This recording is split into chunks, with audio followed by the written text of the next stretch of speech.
শীতের খবর জানাতে নওগাঁ থেকে সরাসরি যুক্ত হচ্ছেন সহকর্মী তৌহিদ ইসলাম। তৌহিদ, উত্তরাঞ্চলের শীত পরিস্থিতি কেমন দেখছেন, বিস্তারিত জানাবেন।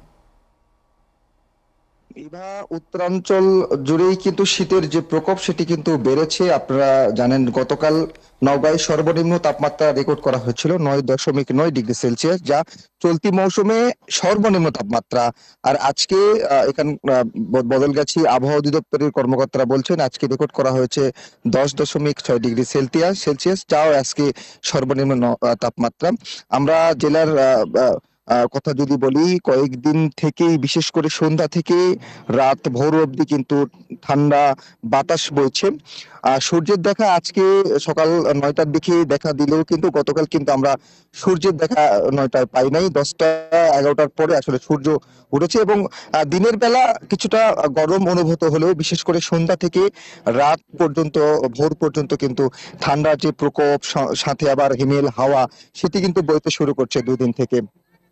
এছাড়া ঠান্ডার কারণে যদি সমস্যার কথা বলি, তাহলে সব থেকে বেশি সমস্যা হচ্ছে নিম্ন আয়ের খেটে খাওয়া মানুষ, যারা আসলে ভ্যান চালক, রিক্সা চালক বা যারা দিনমজুর মানুষ, যারা সকাল হলেই পেটের তাগিদে শ্রমজীবী মানুষগুলো যারা বাইরে বেরোতে হয়, তাদের কিন্তু কষ্ট কিছুটা বেড়েছে।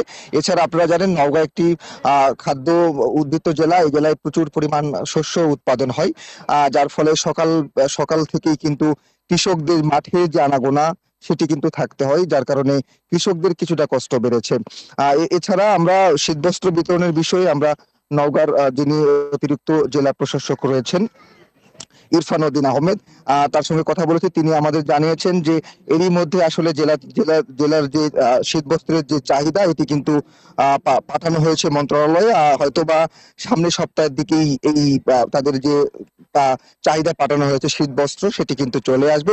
এবছর আসলে 75,550টি শীতবস্ত্র বিতরণের কিন্তু চাহিদা কিন্তু আসলে জেলা প্রশাসনের পক্ষ থেকে পাঠানো হয়েছে মন্ত্রণালয়ে।